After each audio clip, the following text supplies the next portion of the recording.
Filter kita bisa klasifikasikan berdasarkan rentang kerjanya, ada low pass, ada high pass, ada pass band, ada stop band. Oke. Nah, di sini di slide ini kita ingin merancang low pass filter menggunakan dua metode, yakni rektangular dan Hamming. Oke. Nah, kemudian kita perlu mengacu pada frekuensi idealnya kan. Kita lihat 8.51 ini adalah skema filter yang ideal.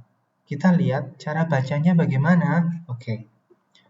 Filter yang ideal di sini dia akan melewatkan sinyal di bawah omega C. Omega C ini adalah frekuensi cut off atau frekuensi batas atasnya. Nah, besarnya untuk bisa melewatkan, maka sinyal tersebut kita kalikan dengan variabel E pangkat J M omega per 2. Oke. Nah, adapun sinyal dengan frekuensi yang lebih besar dari omega C, ini lebih besar, itu akan bernilai 0 atau harus kita nolkan. Ini kan perancangan ya, idealnya seperti itu. Kemudian jumlah impuls yang akan kita gunakan di sini sejumlah M sama dengan 12. Oke. Metode yang akan kita gunakan pertama rectangular windowing dan Hamming windowing. Kemudian diketahui bahwa frekuensi cut off-nya adalah 0,2 pi. Oke. Langkah pertama yang kita lakukan adalah mengubah dari spesifikasi frekuensi ini dalam domain frekuensi ke domain waktu. Ini adalah proses inverse dari filter ideal yang kita inginkan diubah menjadi filter ideal dalam domain waktu. Oke. Proses integrasi secara matematis ini kita langsung saja setelah dihitung menggunakan manipulasi matematis. Kalau Anda ingin mempelajari lebih lanjut, bisa dibaca di slide sebelumnya. Kita mendapatkan bentuk yang lebih kompak bahwa filter ideal dalam domain waktu adalah kita bisa tuliskan omega C per pi fungsi sin omega C per pi n min m per 2. Di mana rentang n-nya itu dari minus tak hingga sampai dengan positif tak hingga. Idealnya seperti itu. Nah, kemudian karena kita dibatasi oleh jumlah impuls yang terbatas, oleh karena itu kita harus membatasi sejumlah M. Maka kita bisa lihat langsung di persamaan 855 bahwa HN filter yang kita rancang menggunakan rectangular windowing di mana W dikali dengan HDN ya, WN dikali dengan HDN menghasilkan ini di mana batasnya berubah ya dari 0 sampai dengan M saja ya. Untuk metode yang kedua yakni menggunakan Hamming windowing, maka kita lihat ini adalah komponen HDN-nya yang sebelah kiri, adapun yang ini adalah komponen WN-nya ya. Jadi impuls filter yang kita rancang HN adalah seperti ini ya. Oke. Selanjutnya menggunakan persamaan 855 dan 856 yakni masing-masing menggunakan metode rectangular windowing dan Hamming windowing.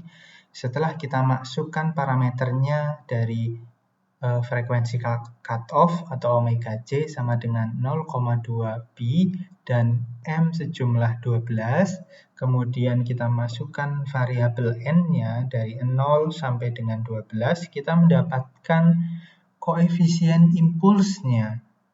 Misalkan rectangular windowing di sini dimulai dari minus 0,0281, kemudian 00, kemudian 0,04, dan seterusnya. Begitu pula yang Hamming kita mulai dari minus 0027, 0, dan seterusnya. Oke. Selanjutnya, untuk mengetahui karakteristik frekuensi kerjanya dari tiap-tiap windowing, maka kita bisa mengubah impuls ini menggunakan discrete time Fourier transform atau DTFT ya, untuk bisa mendapatkan profil kinerja dari tiap-tiap metode ini. Kita lihat di gambar 8.9, sumbu Y adalah magnitude dari sebuah filter, kemudian sumbu X adalah komponen frekuensinya, di sini adalah omega. Di sini kita mendapatkan dua grafik dari dua metode yang berbeda.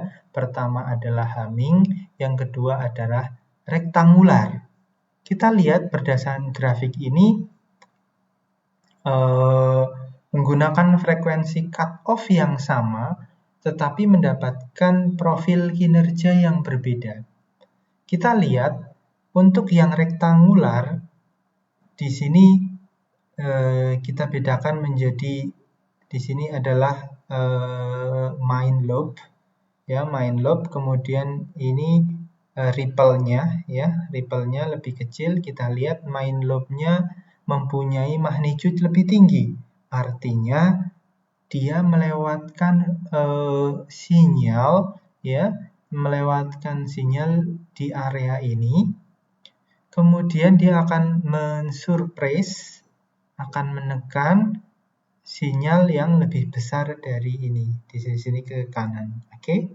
Nah, kemudian yang untuk Hamming, dia melewatkan sinyal lebih besar. Kita lihat jangkauannya lebih besar, main lobe-nya lebih besar, ya, daripada rektangular. Kemudian diikuti dengan ripple yang mirip gitu ya. Dari dua karakteristik ini kita bisa bedakan bahwa untuk frekuensi cut-off yang sama, Hamming menghasilkan bandwidth yang lebih besar daripada rektangular. Oke, membutuhkan bandwidth yang lebih besar.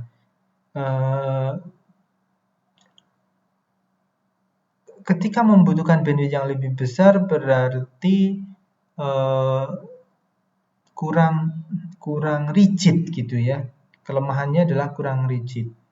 Namun Hamming ini dalam hal mensurprise, menekan sinyal yang tidak diinginkan dari komponen sini ke sini, dia lebih bagus. Dalam artian kita lihat bahwa perbandingan antara peak dan ripple-nya ini sangat tinggi atau sangat besar ini gap-nya. Berbeda dengan yang rektangular, gap-nya mungkin sekitar ya 30 atau ya 20 lah, 20 dB dibandingkan dengan yang Hamming ini bisa sampai 50. Oke, tadi kita sudah melihat profil kinerjanya atau karakteristik kerja dari masing-masing metode ini. Kemudian yang selanjutnya, bagaimana mengimplementasikannya? Nah, dengan diketahui impuls ini, koefisien dari impuls ini, kita bisa merancang filter digital dengan struktur seperti ini. Kita lihat di sini ada komponen input, ya. Dari komponen input ini kemudian kita bikin sebuah diagram blok, beberapa diagram blok, kemudian di sini ada outputnya. Kita lihat bahwa diagram blok pertama, sinyal itu kita delay ya. Kita delay sebanyak 1 periode.